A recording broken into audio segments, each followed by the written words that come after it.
Now at 6, 1 year since the shooting that took the lives of 2 Joplin officers, will visit today's memorial service to remember their sacrifice. Plus, Crawford County gives more details on yesterday's manhunt for Aaron Swink. And we look at a day in the life of a Southwest Missouri dispatcher. The 4 states' most watched news starts now. The Joplin Police Department is honoring 2 officers who were fatally shot in the line of duty 1 year ago today. This is KOAM News at 6. I'm Dow Quick. The JPD hosted a memorial service for Corporal Ben Cooper and Officer Jake Reed. KOAM Shannon Becker was at the memorial and has more. Yeah, thanks. Today, Joplin Mayor Doug Lawson began the day by saying Joplin flags should be flown at half staff until the 15th of March to remember our 2 Joplin police officers. This morning was the first of 2 memorial services remembering Corporal Ben Cooper and Officer Jake Reed at the Joplin Public Safety Center. It was standing room only and the families attended this morning as officers shared heartfelt stories of the 2 and funny ones also. It was here near 4th and Geneva 1 year ago where the memorial bench rests that both officers responded to a routine call of a disturbance at the Buckle clothing store. They encountered a male who was compliant at first, but then pulled a firearm. Both officers were gravely wounded. The male then stole a patrol vehicle, leading other officers on a high-speed chase to the area of 9th and Connecticut. As he tried to steal a minivan there, Officer Rick Hershey blocked him in and was shot in the face. Captain Will Davis arrived and witnessed what occurred. He engaged his duty weapon, stopping the man from further threat. Officer Hershey was released from the hospital after numerous surgeries. He has since recovered and is a school resource officer. It's now been a year, and Captain Davis says what transpired that day was something he wished his career would have never encountered. The most heartbreaking thing that you've ever heard in your entire life. You'd hope to go an entire career without ever having to experience an officer's funeral. Losing one of your own and having to do it. 2 officers in one incident and almost a third with Officer Hershey. Every day there's moments where you think about Ben and Jake and Rick and everything that happened, and some days are better than others, but you just do what you can to try to honor their memory and support their families and kind of move forward. The second service will be held on Saturday, the same location, and the mayor of Joplin will declare Officer Jake Reed Day. You can view the service on social media or our website at KOAM News Now. In Joplin, I'm Shannon Becker for KOAM News Now.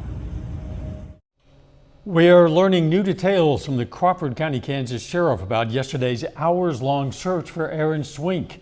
KOAM's Dragoon Bomadelli sat down with the sheriff and has more. After more than 10 hours searching South Pittsburgh, Crawford County Sheriff Danny Smith says a calling tip led to the capture of Aaron Swink. Smith says deputy and police officers were already looking for him before allegedly shooting at a vehicle, a building, and exchanged gunfire with deputies on Monday night. Had been looking for him for some other things. He had a warrant out for his arrest, and he had been making threats of shooting law enforcement, and so we'd already been kind of looking for him regarding those issues. Before the gunfire, the sheriff department tried to bring in Swink calmly. We had tried to negotiate him to give himself up. During those times, he had shot at law enforcement, and there was an exchange of gunfire with the suspect. At some point in time, it was a long duration that we'd been out there, but he had gotten in his car and a pursuit started. After long hours of searching for the suspect, Aaron Swink was finally caught along this area of South 220th Street in Pittsburgh, Kansas. Residents of this area say they are glad that law enforcement did their job properly. And at the time, I wasn't too worried about it, but looking back, it is a little unnerving having someone that close. He could have easily tried to hide back behind our building or something like that and ended up having a shootout here for all we know. I think the police did a fine job. I understand in that situation, you don't know exactly how he's armed, and if you're trying to find somebody, he can usually see you before you see him. So I don't want anyone getting in harm's way as long as they try and contain an area. Reporting in Pittsburgh, Shagman Dele, KOAM News. Sheriff Smith praised other local and state law enforcement agencies for helping in the search and arrest. A Carthage man is dead after becoming pinned under his own pickup truck. Happened in a field in the area of Highway 37 and Incline Road. Investigators say 42-year-old Gary Danner was checking fences when that incident occurred. A Jasper County, Missouri man involved in an August 2019 shooting in Joplin learns his sentence. Paul Phillips was originally charged with assault, armed criminal action, and unlawful possession of a firearm. However, he's taken a plea deal that dismisses one charge and changes another. He gets 2 10-year sentences, but they are suspended while he's on supervised probation. In August of 2019, Joplin authorities went to a home at 1214 South Connor Avenue for a disturbance call. The caller said Phillips was pointing a gun at him. When officers got there, they found the man with a gunshot wound to his arm. Phillips led police on a car chase that ended with his arrest in Galena. Let's check in now with meteorologist Sam Lane for a first look at the weather. Thank you much, Dow. We've had some showers developing on radar over the last few hours. You can see them down in Oklahoma. They're basically moving in an eastward direction, but we're going to see more of these showers develop as we head into the overnight hours. We had quite a bit of rain yesterday. You can see some stripes of some heavier precipitation from Nowata up to Miami, right through the Joplin metro area over to Springfield, also up near Mound City and also down in northwestern Arkansas. Closer in view shows some of those rain showers were producing rain at totals of around 2 inches on the east side of Joplin, also around 1.5 inches in northeastern Craig County and 2 inches down in southern Delaware over into Benton County. And as we head through the evening hours, we're going to see temperatures dropping through the 50s into the 40s with the rain developing as we go into the overnight hours especially. And looking down the rain or down the lane, overnight rain and then some Thursday showers with partly cloudy skies on Friday, but then yet another system on the weekend. We'll tell you all about it when we come back. See you soon. Emergency officials in Crawford County, Kansas are preparing for the upcoming severe weather season. Crawford County emergency management officials say as the storm season approaches, the plan is to make people as safe as they can be, of course. The emergency management team communicates with the National Weather Service to have meetings hours prior to possible storms so they can advise residents. Officials recommend residents sign up for Nexel alert system to receive alerts about severe weather. Officials say quite a few residents have storm shelters at home.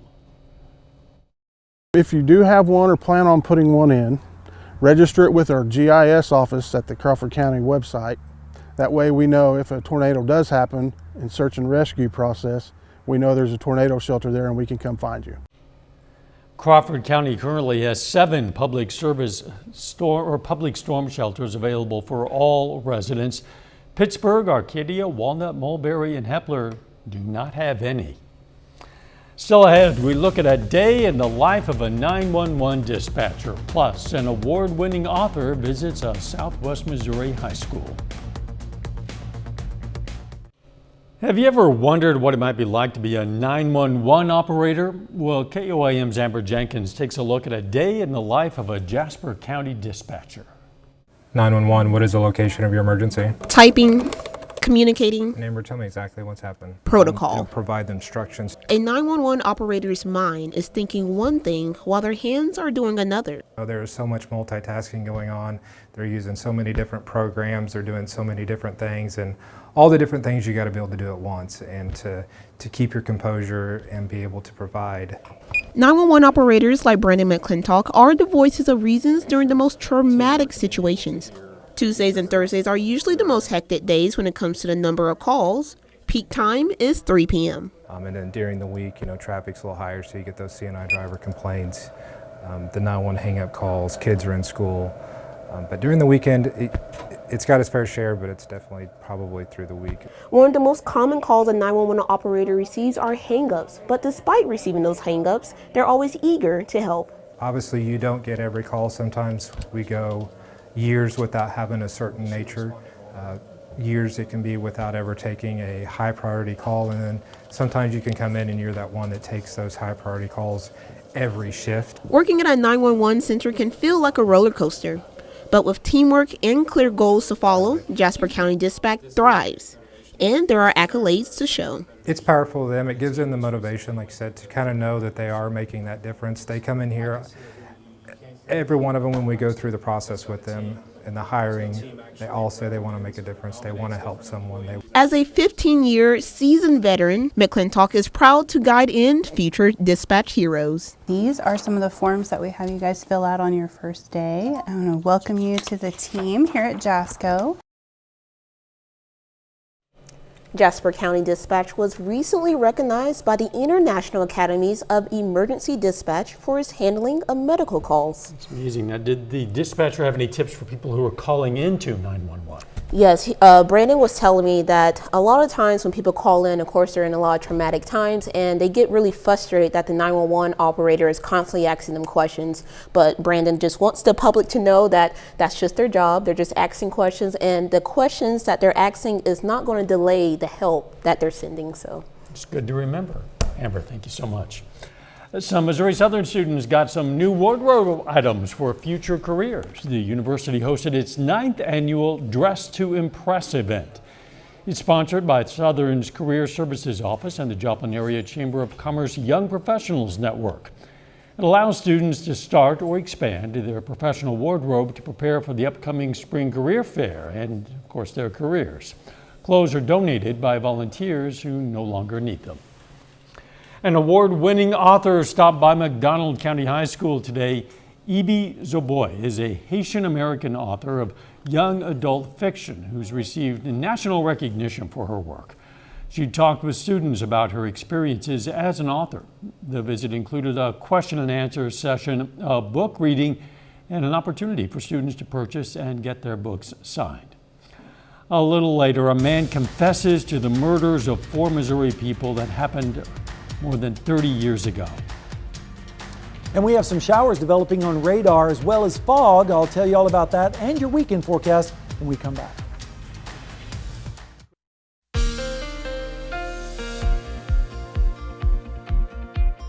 Well, friends, it's been a cloudy and cool day across the 4 states, and now we start to have fog developing as well as some showers on radar. Let's take a look outside right now at Seneca, Missouri, the Indigo Sky Casino and Resort.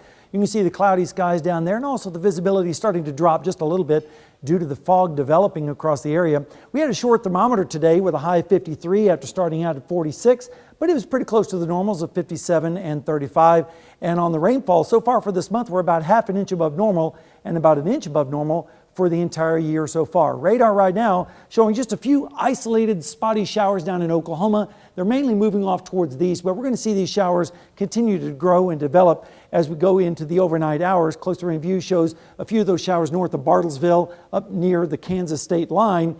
And those are, like I said, going to moving off towards the east. Bigger storms, though, down in North Texas, even some severe thunderstorms there near or just west of Dallas. That's where the nasty stuff is going to stay tonight. We have a wave of energy moving out across the plains this evening, and that's what's going to generate those showers and storms in the overnight hours. Then we're going to be watching this big storm system drop down on the west coast, and that's going to spit pieces of energy at us as we go into the weekend, keeping the rain chances going as well. Temperatures right now are generally in the upper 40s to around 50 degrees with northeasterly winds, 53 in Anderson, 53 in Bella Vista as well, 54 degrees down in Jay, but cooler up to the north where they're currently sitting at 47 degrees in Yates Center. And because the temperature and the dew point are so close together, the atmosphere is pretty much saturated, and that's why we're seeing the fog develop across our area. You can see a dew point of 50 in Commerce, 51 down in Grove. Here you can see the fog very plainly on our cam there on 7th and Range Line. Northeast wind at 5 and 50 degrees. Check out the dew point, 47. So we have a high humidity right now of 89%. The visibility has dropped down to 4 miles. In Pittsburgh, we're looking at mostly cloudy skies, a little bit calmer on the wind, northeast at 6. And look at the temperature, 48 degrees, and it's close to the dew point of 48. Actually, 100% humidity right now in Pittsburgh. Let's take a look at the rain chances. They're going to dramatically increase as we go through the morning hours tomorrow.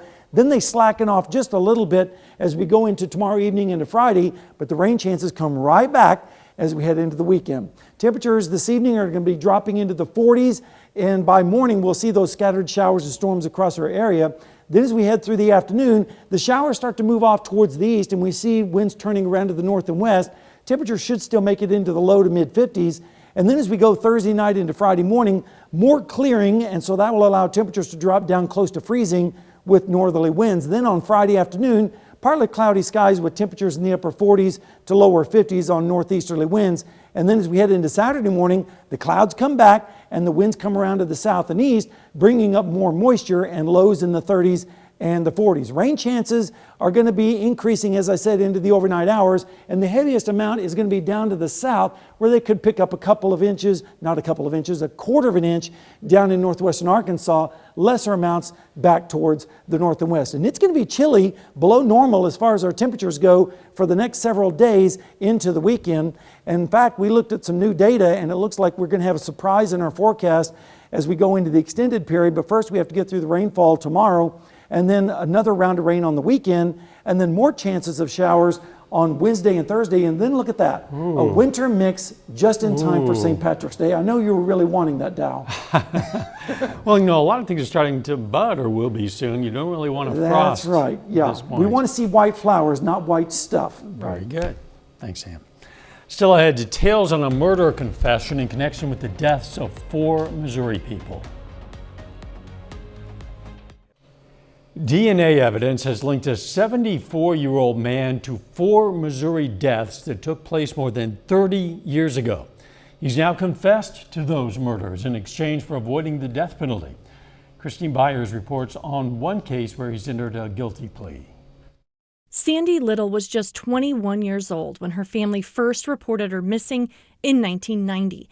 8 months later, her body was found along Interstate 70 in O'Fallon, Missouri. This past fall, DNA evidence linked Gary Muehlberg to her murder.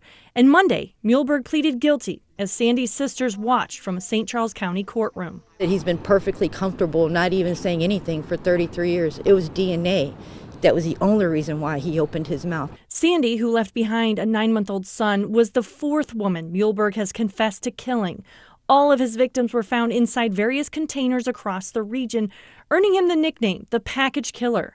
They vanished from what was once known as the Cherokee Street Stroll in South St. Louis between 1990 and 1991. As Sandy's sisters first told us last fall, all of these women deserve justice. I want people to realize that these girls were daughters and sisters and mothers, and they were more than just girls that were out street walking. Not long after her murder, Muehlberg went to prison for killing a man who tried to buy a car from him. One of the best things is knowing that he's been in prison this whole time, knowing that he wasn't piling up more victims. Monday, Muehlberg appeared via video feed from prison in Potosi. His public defender said he had some health issues that make it difficult for him to travel. Sandy's sisters were disappointed he wasn't forced to be there. I wanted to look him in the eyes. I wanted him to look in my eyes and see where the real pain is. Because like I said, Sandy's gone, so her pain is gone. But mine's there. 33 years later, my pain is still there. I will always have her here and have to think about her here. It never goes away. Never. Final check of the forecast next. Here's a look at what's coming up on KOAM News at 9 on Fox 14. We're going to have more on how Crawford County emergency officials are preparing for the upcoming severe weather season. And the Downtown Joplin Alliance hosts an event to discuss upcoming projects. Those stories, a lot more coming up tonight. KOAM News at 9 on Fox 14. Plenty of rain chances in the days ahead. Yes, we have lots of rain chances in our forecast beginning tonight and into tomorrow morning, again on the weekend. And then we may be talking about a winter type situation as we head towards St. Patrick's Day. Of course, a lot of folks are not looking forward to that, but it is in the forecast at this point. Thanks for joining us. We'll see you right back here at 10. Let's make it a great evening.